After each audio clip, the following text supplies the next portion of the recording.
Tal como lo anunciábamos al comienzo del programa, ya está con nosotros desde Capital Federal el fiscal penal federal, justamente Federico Delgado, para quien nosotros es un placer darle la bienvenida y que nos permita tener este contacto con él precisamente. ¿Qué tal, doctor? Buenas noches, bienvenido, gracias por estar ahí. Al contrario, Mónica, le agradeció, soy yo. Muchas gracias por haberme llamado. De verdad, lo Bueno, agradezco mucho. Bueno, más allá de, obviamente, que usted es un hombre que para nosotros es sumamente interesante mantener un diálogo con usted porque ha sentado postura muy clara sobre algunos temas que nos interesan a todos los argentinos. Esta convocatoria más que nada es para que nos cuente, ¿no?, sobre este nuevo libro que usted está sacando para todos los que nos gusta la lectura y la lectura judicial. Esto de una justicia de la República de la Impunidad, ¿no?, donde usted habla de los hábitos que están instalados dentro de la justicia y precisamente hace alusión a una justicia que no va acorde a las necesidades y la demanda de la gente. Cuéntenos un poquito de qué se trata. Sí, a mí me parece que hace mucho tiempo venimos los argentinos, sentimos que la justicia está en deuda con todos nosotros. Me parece que los que hacemos la justicia tenemos una obligación de hacer una introspección, de pensar por qué se ha roto el puente que tiene que unir a la justicia con los ciudadanos. Digamos, algo anda mal, porque el puente está quebrado, es como que la gente no puede pasar. Entonces, me parece que uno puede pensar la crisis de la justicia desde muchos lugares. Yo ya he hecho bastantes trabajos sobre la hechura de los expedientes, sobre lo que hacemos los jueces, los fiscales, pero me parece que también hay que pensar qué significa la impunidad en la vida nuestra, ¿no? En la vida general de los argentinos. Yo creo que la impunidad es algo que no cae del cielo, no es algo que hay una lluvia de impunidad y nos impermeabiliza, sino que me parece que la impunidad se construye socialmente. Y nos acostumbramos a vivir en una sociedad impune, donde da todo lo mismo y donde pocas cosas pagan, aunque estén mal y en contra de la ley. Entonces se me ocurrió hacer un libro sobre eso, se me ocurrió trabajar eso, este es el libro, y me parece que lo más importante que tenemos que pensar es que los judiciales, nosotros, los jueces, los fiscales, somos una parte muy importante de la impunidad, porque al final somos quienes decimos los que podemos dictar una sentencia o no. Pero en el medio hay responsabilidades muy compartidas y que me parece que le convienen a muy poca gente que disfruta de esa impunidad y a una gran mayoría nos hace daño. Entonces yo en el libro trabajo el rol de los jueces, de los fiscales, de los empleados, de los abogados, de los empresarios, de los políticos, de los medios de comunicación masiva, de los periodistas personalmente y de los medios como empresa, porque me parece que la impunidad es algo tan tremendo que está desparramado por todos los aspectos de la vida y que va desde cruzar un semáforo en rojo hasta el empresario que roba un banco y no devuelve los depósitos o un político que roba una licitación. Me parece que todo eso se construye por pequeños comportamientos que generan una forma, un estilo de vida en el que los ciudadanos se acostumbran a vivir casi con una república hecha añicos, donde muchas personas zafan, donde el crimen de cuello blanco no paga, donde la evasión impositiva no tiene condena, y en definitiva, aunque por ahí al hombre de a pie le parezca lejano, ese tipo de cosas son las que hacen que después haya malos hospitales, haya malos colegios, haya malas rutas, etcétera, etcétera, etcétera. Entonces me parece que la República de la Impunidad tiene que ver con que nuestra Constitución nos obliga a construir una república. Una república quiere decir que nosotros mandamos porque solo obedecemos a la ley, que es lo que nos expresa. Bueno, estamos lejos de los argentinos, pero no deja de ser una carga que pone sobre nosotros la Constitución, y me parece que irónicamente nos hemos acostumbrado a vivir no con la Constitución, sino con algo que está totalmente en contra, que es la impunidad. Y un poco la Ahora, idea del libro es trabajar sobre eso. justamente usted hace hincapié en eso, ¿no? Nos hemos acostumbrado a la impunidad y si tenemos que elegir, a veces volvemos a elegir a aquellas personas que son corruptas y dentro del sistema es como que no hay castigo. ¿Cómo se reconstruye esto si claramente tanto los propios jueces, los fiscales, la sociedad pide a gritos rever esto, sin embargo no logramos salir de esta situación, doctor? Vos sabés que eso es maravillosa la pregunta. Hay un hombre que ya murió, que fue profesor mío, que se llamaba Guillermo O'Donnell, que decía que la Argentina se movía en medio de un corporativismo anárquico, que es un poco lo que decís vos.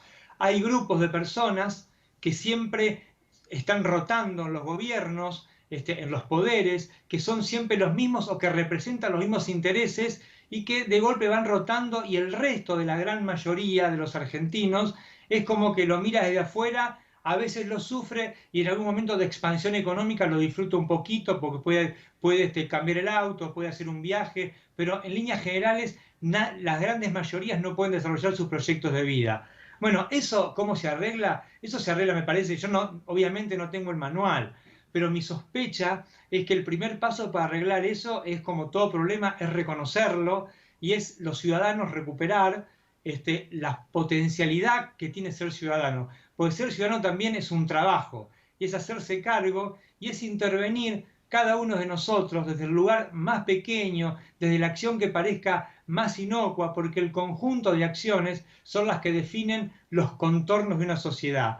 Y a mí me parece que lo que hay que hacer es interesarse por los asuntos públicos, hay que preocuparse por exigir rendiciones de cuentas, los ciudadanos teníamos que ser, me parece, como mosquitos o tábanos que estamos todo el tiempo molestando a las instituciones, porque las instituciones son el lugar en el que nosotros tenemos que solucionar nuestros problemas, pero ahora, cuando tenemos que acercarnos a una institución, nos da miedo, nos da pavura o nos genera un problema. Bueno, hay que cambiar y hay que hacer un clic, y el clic, los jueces y fiscales tenemos que hacerlo nosotros mismos, una profunda autocrítica, una profunda reforma intelectual, pero también una reforma en cuanto a nuestros modos de trabajo, cambiar la forma de escribir, de comunicarnos con la sociedad, hacernos más amigos. Pero hay un trabajo también que yo en el libro lo señalo, que tiene que ver con el efecto que tienen muchos silencios. Los silencios de muchos abogados que a veces prefieren no denunciar lo que está mal, los silencios de muchos periodistas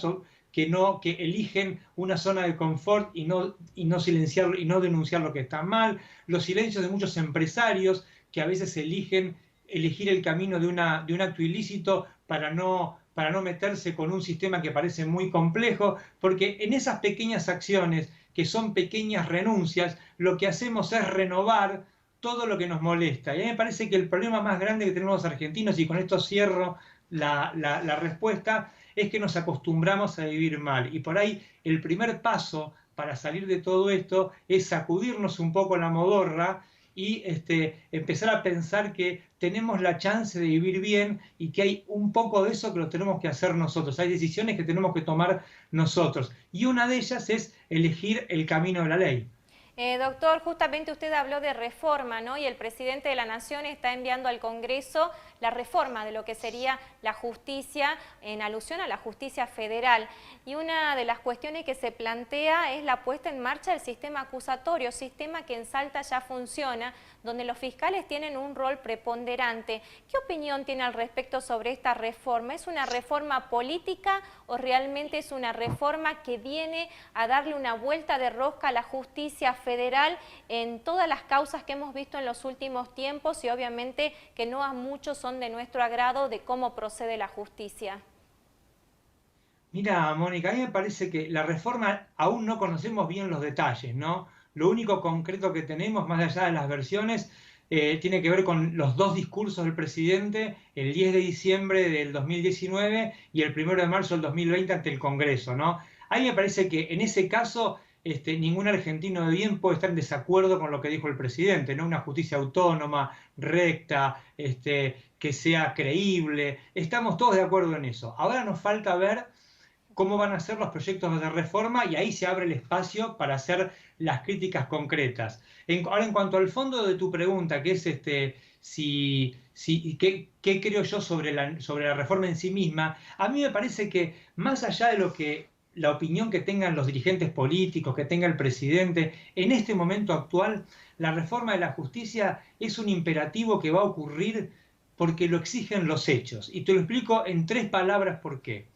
Porque en una sociedad como la nuestra, que se supone que está organizada en base a la ley y en base a derechos, Cuando tenemos un problema, que nos peleamos, que un cheque no tiene fondos, que alguien nos echa del trabajo injustamente, tenemos que recurrir a la justicia para solucionar ese conflicto. Nosotros estamos organizados así. Ahora, los jueces y los fiscales tienen un solo capital, que es su palabra.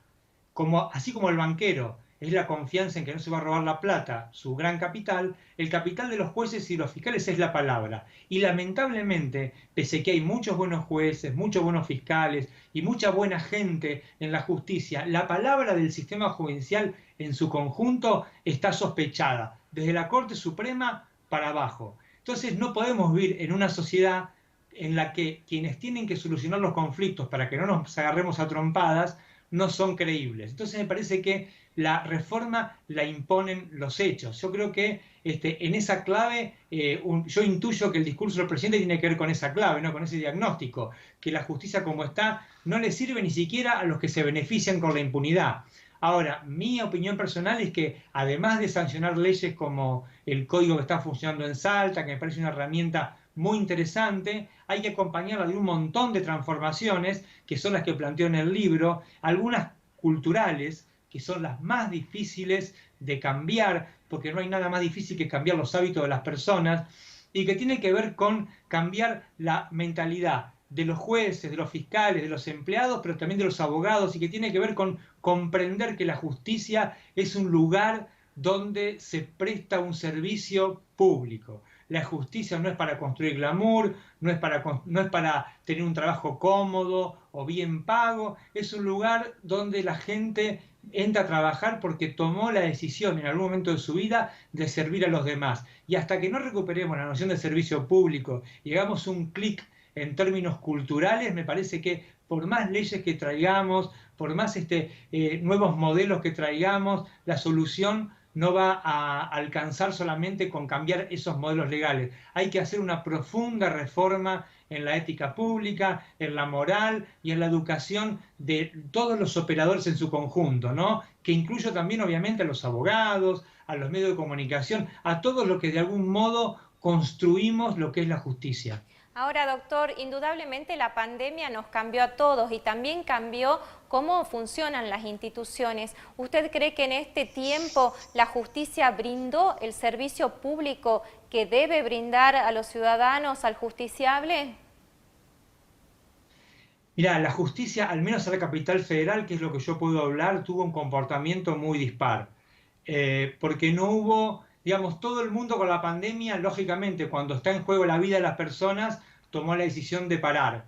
Después reiniciar es una tarea siempre mucho más complicada. Y no hubo una organización clara en cuanto a cómo reiniciar las actividades. En la capital federal, ahora actualmente se está trabajando, yo diría, más del 50%, al menos del fuero penal, se está moviendo. Pero claro, a mí me parece que hay otras cosas pendientes. Yo me imagino la persona que antes de la pandemia tenían que cobrar un cheque y no lo pudo cobrar. Me imagino de la víctima que quería que condenen a su victimario, o de la persona que quería una indemnización por un accidente de tránsito y no la consiguió. Me parece que ahí hay mucho para hacer, hay mucho para pensar y para salir rápido. Pero además, como bien decís vos, la pandemia nos desafía para siempre. Por ejemplo, en el ámbito federal, de golpe la justicia va a tener no puede tomar más declaraciones por mucho tiempo cara a cara.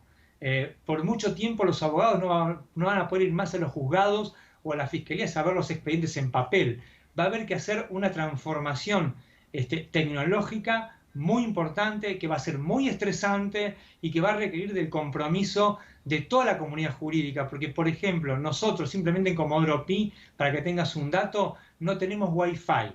O sea que si 4 o 5 jueces a la vez quieren hacer audiencias virtuales utilizando cualquiera de las aplicaciones que utilizamos nosotros en nuestras casas, porque la Justicia Nacional no tiene una aplicación autónoma que haya sido desarrollada con tiempo, sino que usamos la que usa todo el mundo. Si 4 o 5 jueces a la vez quieren hacer audiencias, seguramente el sistema entraría en crisis, como reconoció hace pocos días el Consejo de la Magistratura.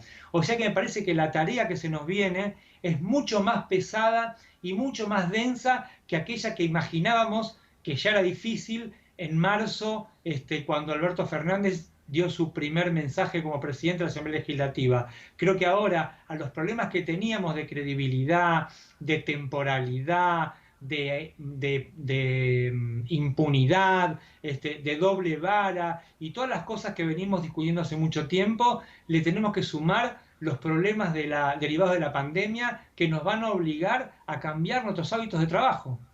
Doctor, cuando la Cámara de Casación Penal Federal dispuso algunas concesiones para personas que estaban privadas de libertad fruto de la pandemia, hubieron algunas libertades que se concedieron, por ejemplo la de Ricardo Jaime, la de Julio Devido. Ricardo Jaime, mucho antes de que la Cámara de Casación diera este beneficio, ¿qué opina usted de esta disposición que tomó la justicia con algunos casos emblemáticos como lo que le estoy nombrando, entre otros, ¿no?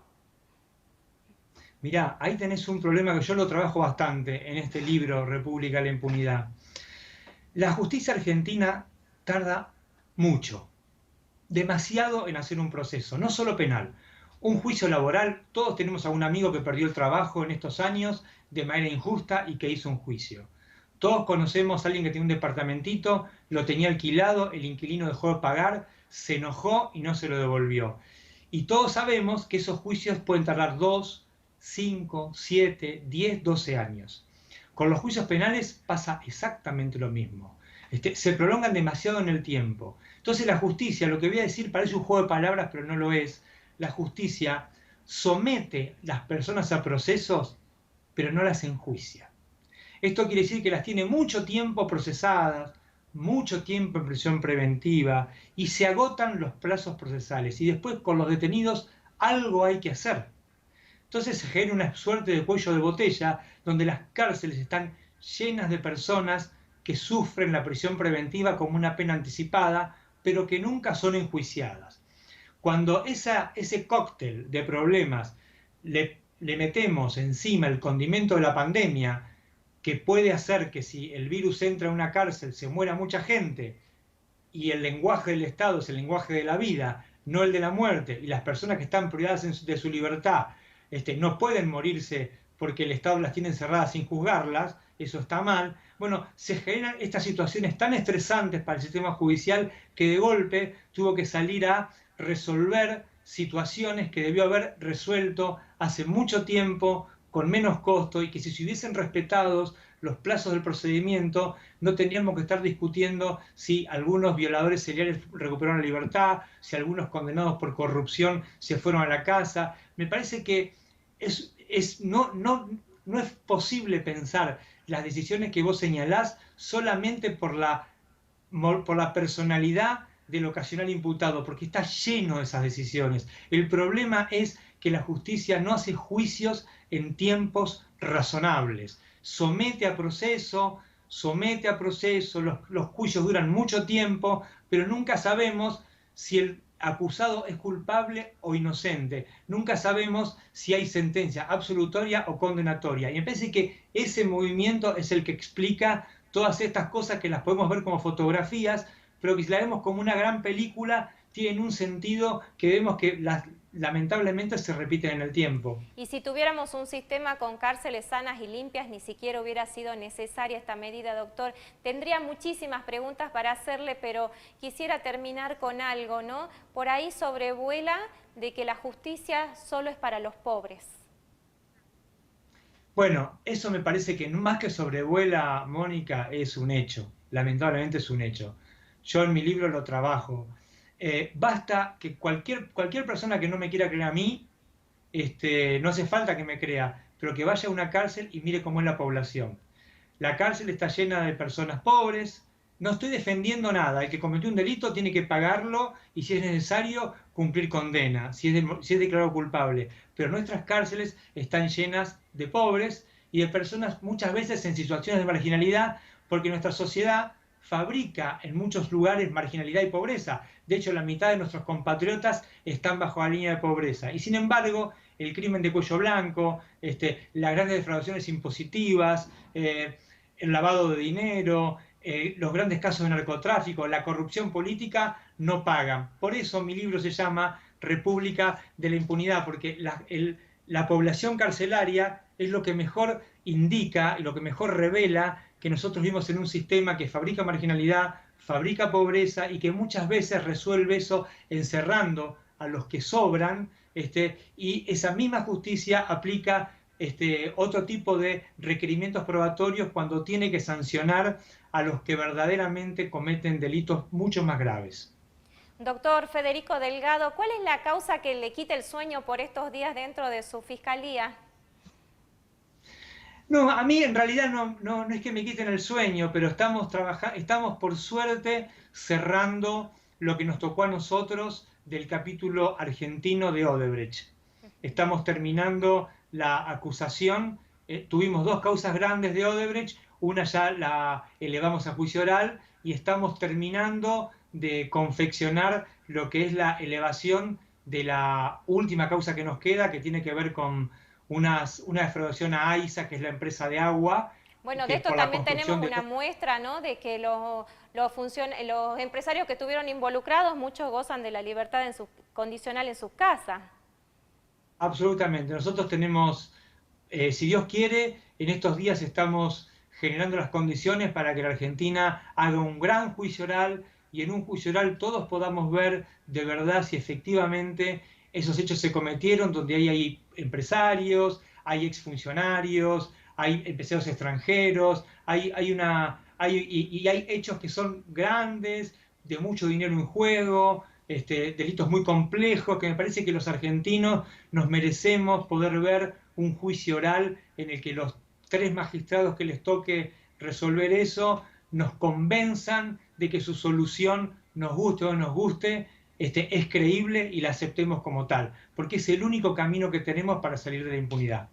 Doctor Federico Delgado, muchísimas gracias por su tiempo, gracias por marcar posturas tan claras, muy cercanas a la gente, de lo que piensa la gente. Usted es un hombre que se ha animado a salir y a dar la cara a través de los medios y eso es muy valorable, al menos desde acá se lo valoramos porque es la voz de los que muchos no pueden decir. Así que muchísimas gracias por este tiempo para con nosotros. Te agradezco tus palabras, Mónica, y cuando necesites ya sabes cómo ubicarme y cómo llamarme. Un placer. Muchas gracias. Gracias a usted. Nosotros hacemos una pausa y ya volvemos con nuestro próximo invitado.